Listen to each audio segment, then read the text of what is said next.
What's up everybody, this is Zoya, the Russian Korean. Today's video is gonna actually be on a pretty interesting topic, at least to me personally. I thought about making this video for a while actually, and it's been in the making, at least in my head. But now that I've prepared for this, I've done some research and also thought through what I would say. I thought that this would be a good time for me to actually release this video because Worlds is around the corner, 2020, and a lot of us have seen this music video and probably this moment from the music video. And I personally, when I saw it, I was wondering, who is this girl? Like, is this a reference to somebody? Because as far as I know, as of right now, there are no professional female League of Legends players. And that's exactly what we're going to talk about today, female professional league players. Honestly, this is not just going to be restrictive to leagues specifically, but I guess to esports in general. And, you know, I mean, it's a controversial topic, I think. People have different opinions on why there are so few female players, pro players in esports, and why there are currently no female pro league players. But before we begin talking about this, I just wanted to say thank you for all the people who subscribe to this channel and who also follow me on Twitch. For those of you who do not know, I do have a Twitch where I stream fairly regularly. So if you'd like, you can follow me there and join whenever I go live. Also, I have a Discord and an Instagram. So if you would like to, you know, join the crew and also be up to date on everything that I'm doing, I will leave all the links in the description. So feel free to join. Now, before I get into the meat of things, right, I have to preface this a little bit in that I will be sharing my opinion, okay? And of course, I expect some people to disagree with me, and that is totally fine because that's what opinions basically are. It's just like what I think about a certain topic, and you are entitled to have your own opinion about it. Also, it's just my opinion. It's not an end-all conclusion to this entire topic, and nobody else can say anything. Like, that's not what this video is for. It's just to share my thoughts with you guys. I'm entitled to my opinion as much as you are entitled to yours. Okay, so with that out of the way, you might be asking, Zoya, what makes you think you are qualified to even talk about this? Well, there are a few reasons. Number one being that I have an opinion about this and I can make a video about it. So that's number one. Number two, I play League of Legends and I kind of care. So yeah, I'm not good at it. Let's just say. But another reason is because, well, I'm female. I actually watched a few other videos related to this, and they're all by guys, by the way. But I just wanted to watch someone else's opinion before I cash in with mine. But basically, like, I felt like they couldn't really say some things in their videos because they are guys, they're male. So, you know, in our cancel culture these days, like, guys have very little room in what they can say about girls. Okay, it's already getting weird. But what I'm trying to say is that as a female, there are some things that I can say about females that males, I guess, these days can't really do, or they can, but there's going to be a lot of social repercussions for them, which I personally think is kind of sad. Like, I think anybody should be able to share their opinion regardless, especially if it's reasonable and substantiated. But anyways, actually those videos are pretty good, especially the ones by Nicolai, so you can check those out if you would like. But in this video, I'm just going to share with you what I think. Okay.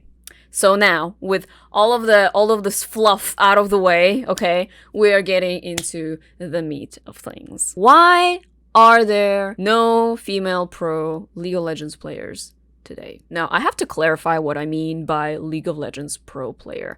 What I mean by a League of Legends pro player is a person who is part of a professional League of Legends team who is regularly participating in League of Legends, official League of Legends tournaments. Also, those who are not in all girls competition, okay? So we're not talking about all girls tournaments, which do exist, but I'm talking about, you know, the mainstream, so to say. Like, we don't have to go too deep, like Worlds, okay? Let's just take Worlds. Are there any girls who are going to be representing any of the teams, any of the countries?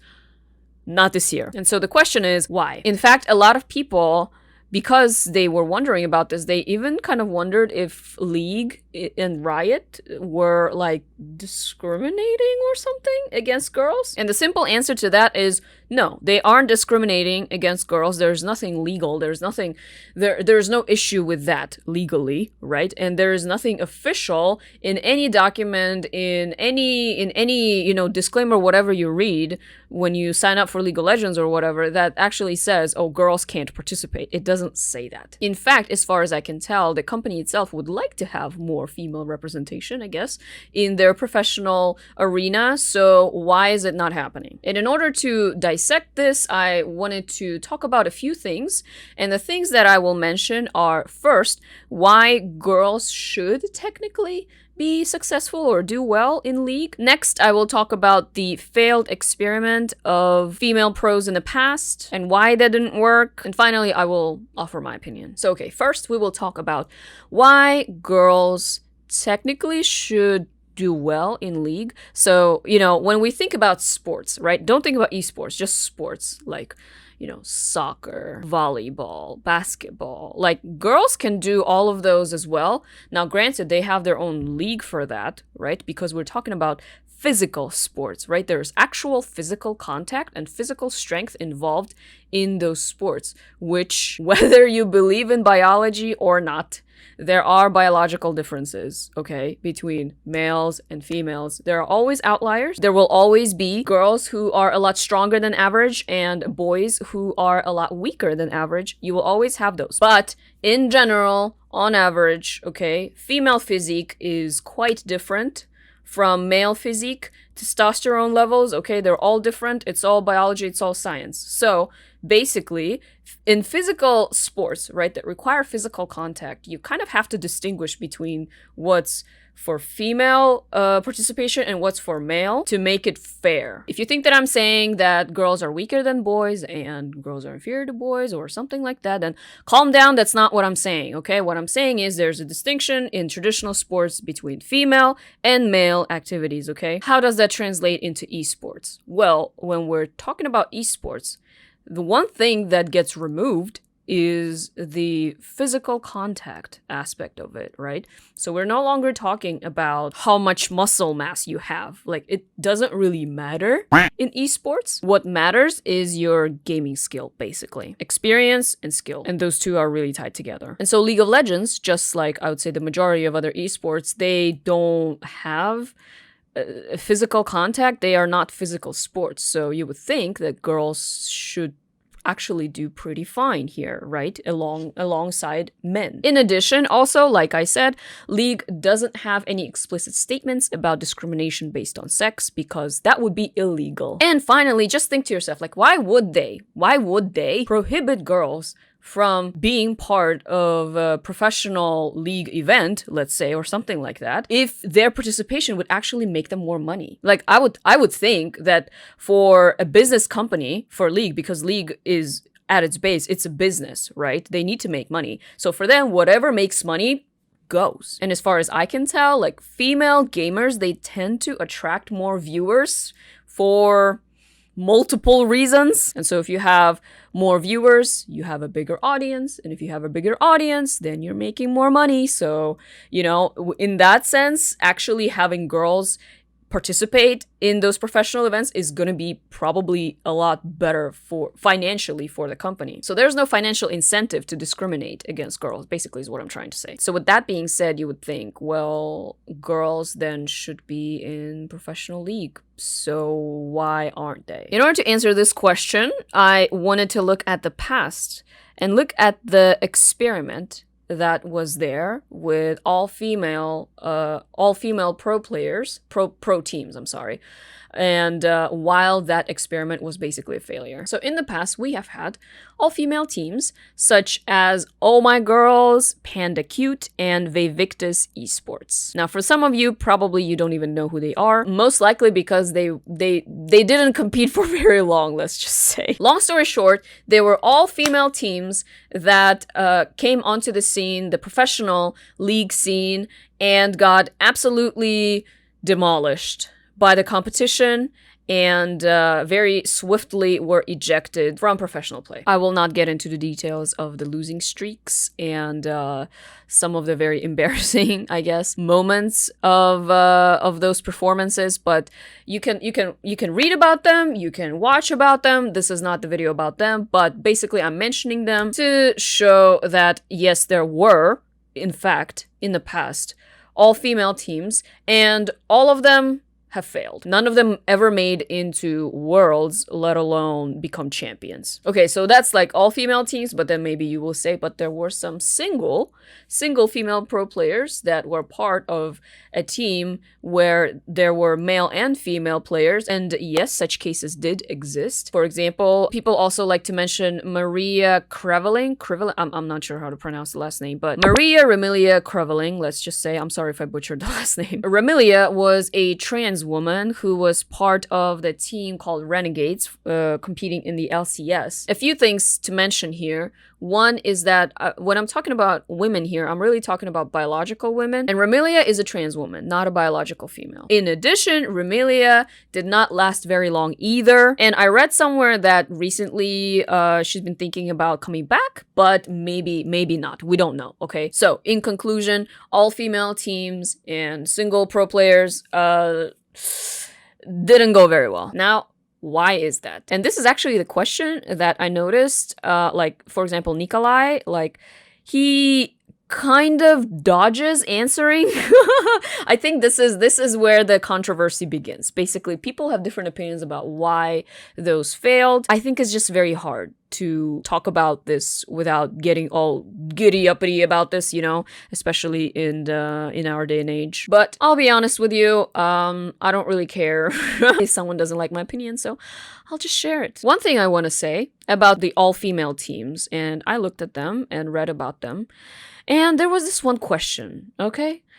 Why is it that every single girl on those teams looks like she could be a cover girl? Like, I would say that all of them are way above average on the attractiveness scale. And a lot of times they're like wearing makeup and mini skirts. It's just, when I look at this, to me, basically, and then looking at their performance, okay? Looking at their performance and then looking at their appearance, it just seems to me that the reason why they were recruited was not based on their skill or actual, like, gaming talent. It looks to me that they were recruited for their looks, which is kind of sad because then that makes a statement about, like, oh, if you want to be a pro female player, then you also have to be attractive. Now, I know what you're thinking. I'm not saying that if you're a gamer girl, you have to be ugly, okay? That's not what I'm saying at all. What I'm saying is, if you truly picked only high performance players, wouldn't at least one of them look at least average? Like, they wouldn't all be about the same height and the same weight, and the mini skirts, okay, they wouldn't be a thing. That's what I'm saying, okay? It's just something that makes me think, I think skill and performance here were not a priority, okay, in recruitment. That's what I have to say about the all-female teams, because honestly, like, because of their poor performance, they basically perpetuated the stereotype that girls can't play. Now, you might say, well, Zoya, you are in bronze, so, like, why would you stream yourself and also perpetuate the stereotype?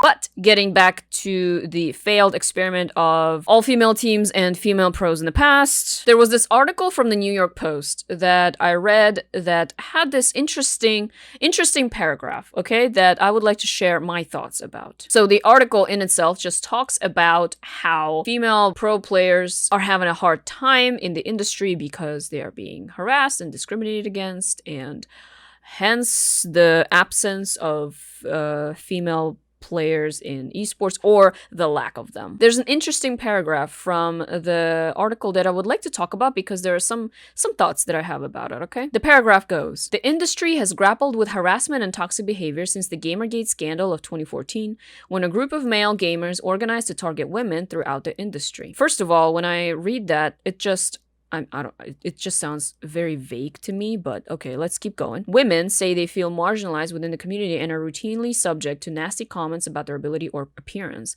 For elite gamers, much of it comes from fans, but opponents and teammates are sometimes just as challenging. At the lower levels, women are often bombarded by hypermasculinity in a space where most everyone is anonymous. Okay, now one thing is that this article is talking about not just League, but different games, and I would like to point out a few things here that while they may be true for some other games, especially those where you really have to use your voice, you have to use voice chat, I want to mention a little bit about, League and how you don't have to use voice chat in League, okay? So, okay, but let's be organized here. My general thought about this is I think this is bullcrap. I'm sorry, but I think this doesn't even remotely explain why there are no female pro players, especially in League. I think this definitely tries to portray women as a victimized group of people in the gaming industry.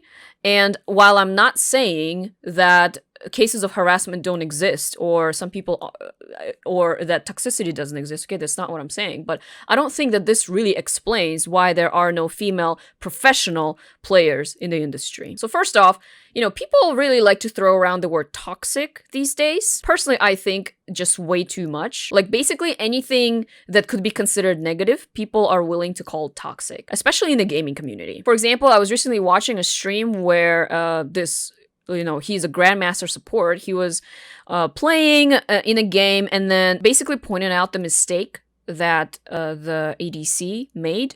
And people in the chat were like, oh, you're being toxic. Stop it. And like, to me, that's not being toxic. He actually is giving constructive criticism here because like it was a mistake and he didn't do it in an impolite or rude manner. He basically just said, oh, you should have done this. And like, it's perfectly fine. So we have to distinguish between constructive criticism and just being a jerk. But speaking of jerks, right? Any competitive activity, okay, not just esports, not just League, any competitive activity is going to have toxic people and jerks. It hurts people, and that is being toxic. But why am I saying that it's very prevalent in competitive sports is because the very nature of competitiveness is that you will have someone who's better and someone who's worse, someone who's a shot caller and somebody who's a follower. And so in that sense, I don't think that you can make a case for toxicity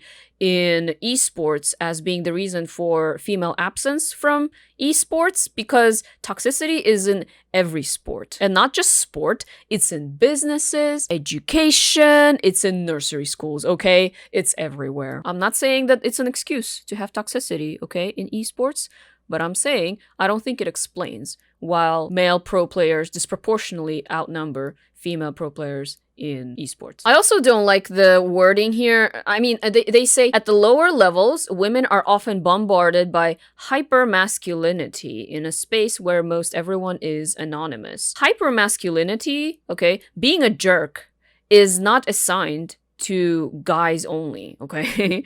Like, jerks are everywhere.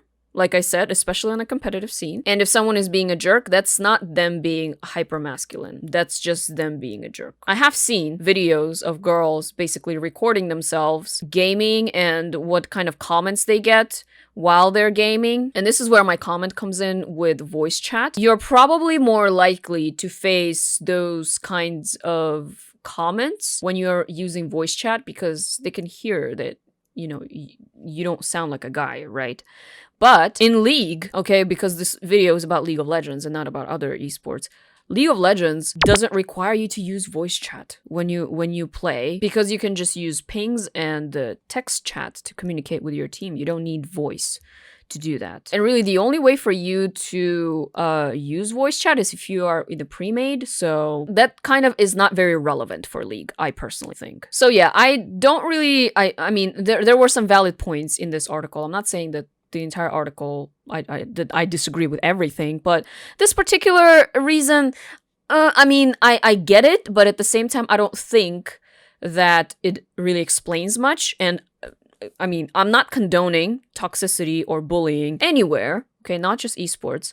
But all I'm saying is that blaming jerks and jerk-like behavior for the lack of female presence in the professional gaming community doesn't sound like all that legitimate to me. Doesn't sound like a legitimate reasons to me. But that's what most people actually think. That, oh, it's too toxic, it's very difficult for women, and they, even though on paper no one's discriminating, they're totally discriminating on words and actions.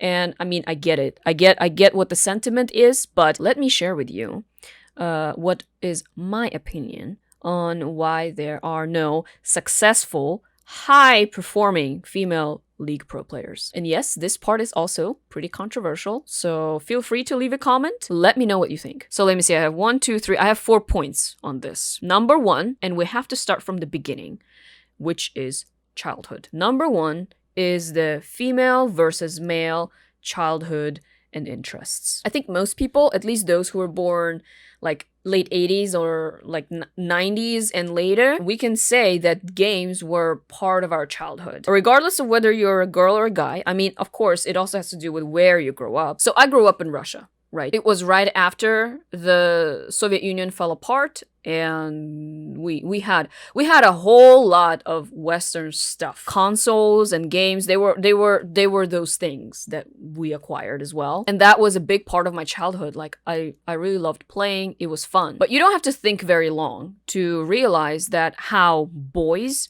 naturally spend time together is quite different from how girls spend time together. So even just looking at me and my brother, okay, we both loved the games that we had on our computer and on our console, and we took turns playing because, you know, siblings, they have to share things. So I would say that we grew up with an equal share of gaming, but by the time League came out, I was already in high school. And by the time I was in high school, like gaming or games in general, they were just not part of my interests. Even though I loved games growing up and we played a lot with my brother, I didn't feel when I reached, I guess, high school and above, I didn't really feel like gaming was something that I wanted to keep pursuing. It was just something that I would do for fun here and there, but it wasn't really like it was always just a leisurely pastime. And what do I remember from me hanging out with my friends or just me passing my time? I definitely remember myself playing games, but I also remember myself reading books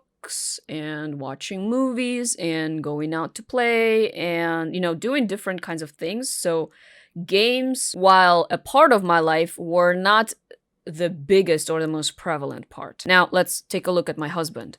My husband is not a pro player, okay? But when he was growing up, and my husband is Korean, by the way. So he was growing up in South Korea, and all he remembers from his childhood, I mean, he remembers different things, right? But a lot of what he remembers, especially when it comes to hanging out with friends and doing things, is gaming. Like, for him, spending a few hours not even looking at each other, but just playing together was, you know, a good pastime. Whereas, like, if it were me, I would think that, like, okay, we can do that for a little bit, but we need some kind of face-to-face interaction where we're not preoccupied with something else, but just like talking to each other. To me, that would seem like a more quality time. And notice, like, I'm not saying that this is everyone's experience, right? I'm just sharing mine and like my husband's.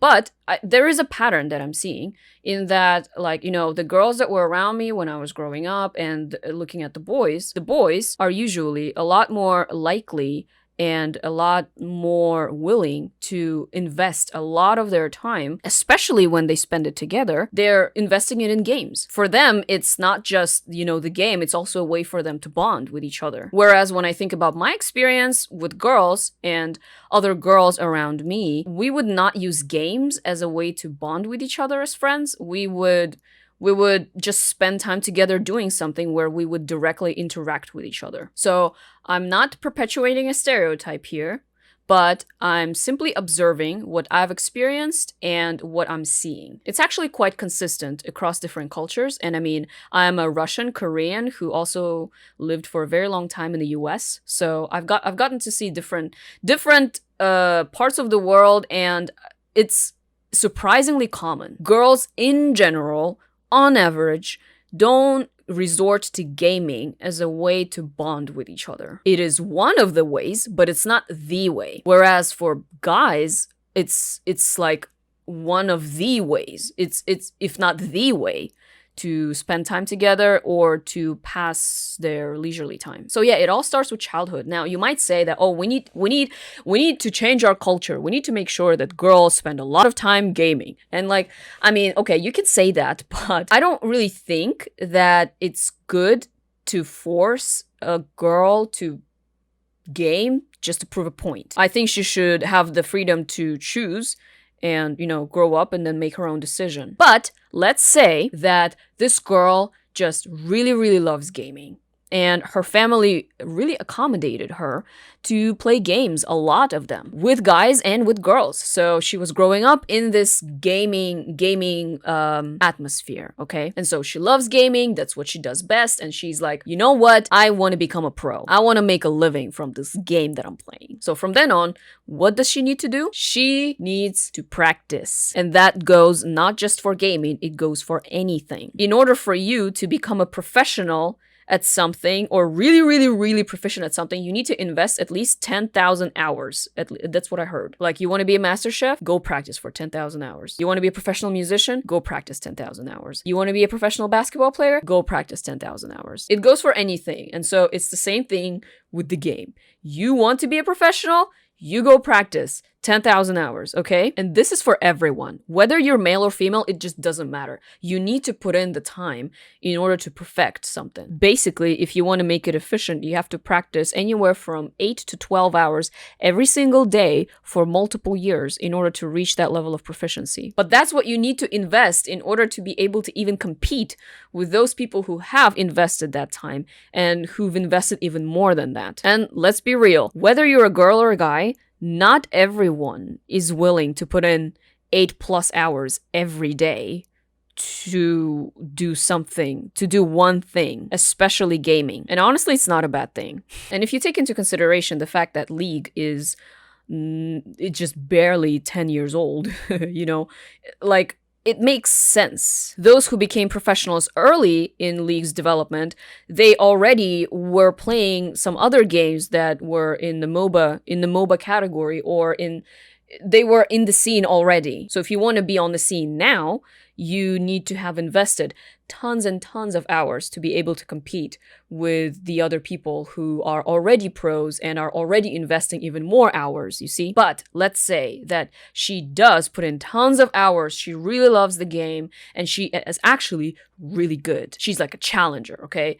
So she is a challenger and she looks to make it her career. And at that point, she needs to look at the industry. And when she looks at the industry, she sees that it's all male. Here, I will say that, you know, as a female, if you are looking at entering an industry or any sphere that is largely male dominated, it's pretty intimidating and scary. And I think that applies for really any person who would be coming into something and being the minority there. Like, it is quite intimidating. And yes, like, if you're a girl and you're seeing, you know, everybody there is going to be a guy, that's a hurdle to overcome. It's not impossible, but if you sign with a team, let's say, you have to basically live with those people. And those people that are on the team, they weren't picked for their character personality, let's just say. They were picked for their skill. And so you're bound to have conflict with people just because, you know, it's a social thing. And in that kind of environment, you really can't be sensitive. You can't be hurt, basically. It's quite sad, you know, but in a way, like, if you want to survive, that is true for all teams in different sports. Whether you're male or female, if you want to be a pro and you want to compete, you can't be easily hurt. You can't be sensitive. You can't be too sensitive. You can be sensitive, okay, but you can't be too sensitive. You can't let other people drag you down so easily. You have to survive there. And if you are a girl in a situation where everybody is male, it's going to be pretty difficult for you to be just stay mentally strong. You would have to have a very strong, I think, support network to help you with that, which becomes hard in an environment where you travel together and you kind of become distant from people who are your support network. Or if you are in like a co-ed living situation, it also gets difficult if you're a female.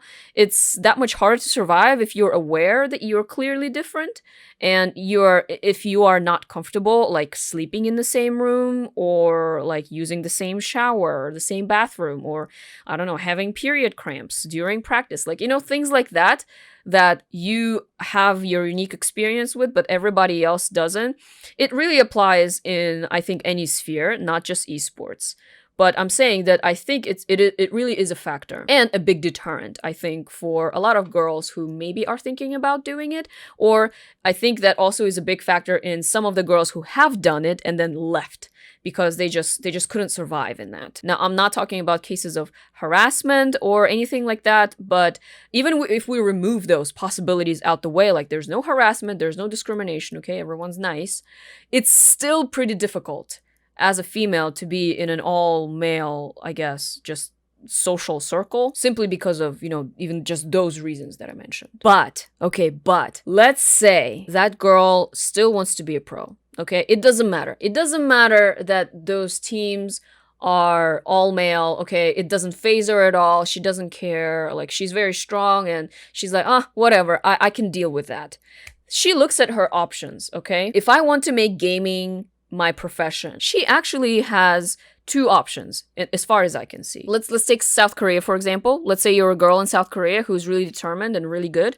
You can go to a PC방 and you can actually compete in local tournaments, and maybe a recruiter will notice you and you'll be able to join a pro team. Another way to do this is to stream, of course, right? Anyone can stream. If you have a computer, you have a camera, and you sign up for Twitch, whatever, and you just start streaming, and somebody will notice that you're really good, and you might actually get recruited. In both cases, you have to create some sort of publicity for yourself. You have to put yourself out there, right? And you have to make people notice you, notice your talent. But the one thing that you would realize on the way is that, streaming actually can make money for me. It's not like streaming is completely unproductive. And so if you consider, right, joining a pro team, what does that require? It's like building publicity, right? It's getting noticed by a recruiter. It's facing criticism. It's signing a contract, etc., etc. It's all those things that you have to be tough as steel, okay, to go through and to pass and keep going. And it doesn't matter if you are a girl or a guy, everyone has to do it. On the other hand, let's consider this. What about streaming, right? Let's say this girl starts streaming and people notice, wow, she's really good. She starts getting followers and people are watching her, and oh, look, she's actually quite entertaining when she's playing. She's pulling out all these moves, and people are asking her questions, and she's building publicity for herself. She's growing her channel. And lo and behold, she now has a YouTube channel as well, where she's uploading her highlights and she's having coaching sessions. And now she has basically built her own business. And at that point, she would realize, I am already a professional gamer. It's just that I'm not on the professional scene, right? But I am using this gaming to make money for myself and actually live quite well. And we can think of tons of those people, right? Think of a female gamer who is really good, who is streaming, who's making tons of money doing that. Like, there are actually plenty of those. And let's say you are so good that you could be on a pro team. Why would you give up the freedom of running your own thing, your own schedule, your own, you have all the flexibility in the world to do what you need to do. If you need vacation, you can take vacation. If you need to reschedule something, you can do that. You can hire people to help you with something. So it's like you have all this freedom. Why would you give it up to be a pro on a team? And chances are, you might not actually make a lot more than if you were to continue being a streamer and continue to grow your channel. In that sense, sticking with streaming would actually be a lot better option than giving all that up just to be on the professional scene for a few years and then retire. And finally, there's one other reason that I would like to mention that would be a consideration, I guess, in not becoming a pro. And that is regardless of gender, because like I said earlier, League of Legends is a game that is owned by Riot, which is a company, right? And the company could disappear any day. Something can happen. Anything can happen these days. Like the CEO does something completely atrocious that disgusts everybody, and then the company loses its value and then just shuts down. The game disappears. What do all the pro players do? The game is not there to be played, okay? Imagine this dystopia, okay, where League just disappears, okay? And maybe some people would say that it's not a dystopia, but let's just say League disappears. What do? If you are a streamer and League disappears, okay, you still have your stream. You could try, another game. You have so many options, you can keep going. Whereas if you're a pro and the source of income was competing and being part of this pro scene, if it's gone, like, you have to find something else to do. Now, of course, a lot of pro players do have their own channels and they stream, right? So, I mean, no one is gonna probably just disappear off the face of the earth, of course. Everyone's gonna find something to do. But what I'm saying is, like, would you want to rely on a company that, like, is barely 10 years old, a little over, for your livelihood when there are so many other options? What I'm saying is League is a game run by a company that could disappear any day. And, if you are, let's say, like a soccer player or something, if the professional soccer scene for some reason just disappeared, right? Soccer would still be around because you could just get any ball and just go play outside. Like, it's not like you need a server, you need the client, all those things. You don't need those. And I could totally see somebody deciding not to pursue it as a professional career, because of that. It's a risk, and some people are willing to take it, and many others are not. So, the conclusion to my really, really long rant. A, League doesn't discriminate based on sex. B, personally, I think that blaming jerks or jerk-like behavior for the absence or lack of female pro players in League is not a very good reason. And C, as of right now, being a pro streamer and a content creator is actually a much better option for gamer girls because it's more money, it's more flexibility, it's more control. And finally, can there be a female League pro player in the future? Absolutely. I think it's totally possible. Like I said, the game is barely over 10 years old. Give it some time. But if she appears, when she appears, and this is the last thing that I will say, I hope that she will be there because of her skill. Her skill and her perseverance, her achievement. Not because she's, well, a girl. And so this brings my video to somewhat of a conclusion. What do you guys think? What's your opinion? Let me know in the comment section below. And thank you guys so much for watching. If you enjoyed this video, please give it a like and subscribe to my channel. This was Zoya, the Russian Korean. Thanks again, and I'll see you next time.